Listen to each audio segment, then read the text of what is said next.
It begins with little misalignments, so trivial you almost laugh. A glass you were sure you left in the sink now waits rinsed by the stove.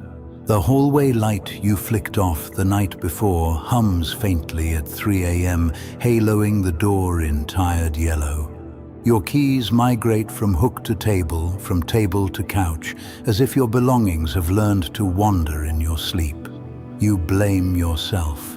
Long days, foggy mind, the static of too many worries. The building is old. It settles, it creaks, it sighs. Neighbors shuffle above your ceiling like restless ghosts with heavy shoes. Pipes knock, radiators hiss. The dark becomes a chorus of almost reasons, and still some primitive sensor in your spine hums with unease.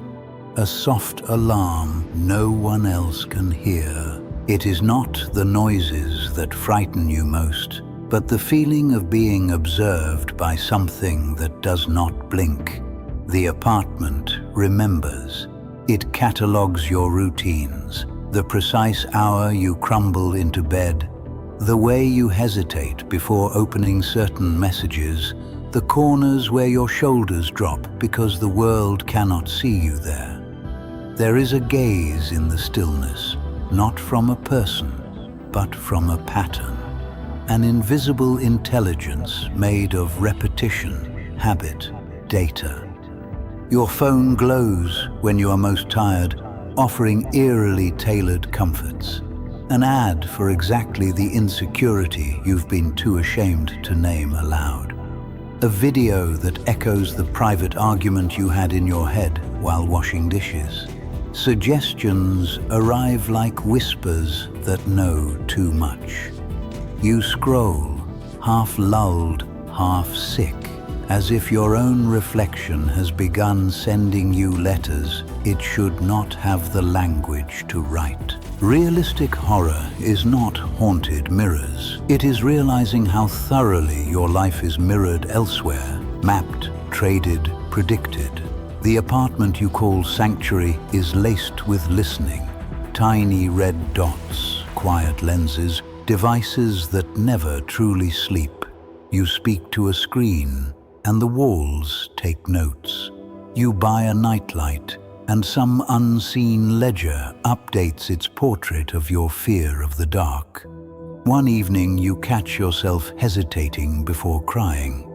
You swallow the sob, not because anyone is there, but because it suddenly feels indecent to bleed that honestly in a room that might be reporting your pulse. You laugh at your own paranoia, yet your laughter feels thin, like wallpaper peeling at the edges.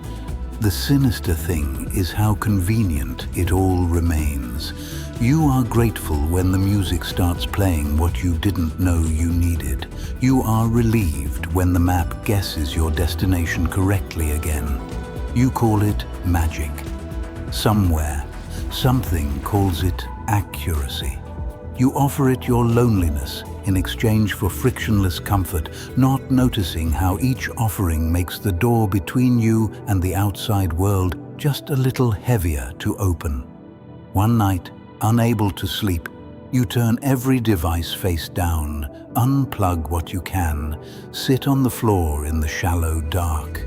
The silence is almost unbearable at first, a rush of uncurated thoughts flooding in. Then, beneath the anxiety, something delicate stirs.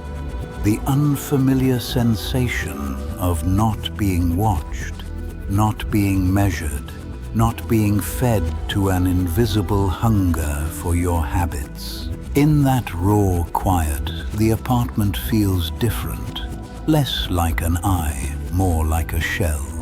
You realize how long you have lived, as if there were an audience you never invited, shaping your gestures for a gaze that may never blink.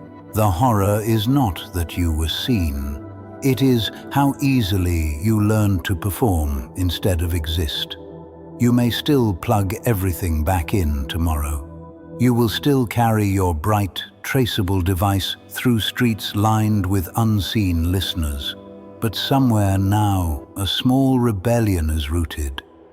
The knowledge that some parts of you must remain unwired, unquantified, unobserved.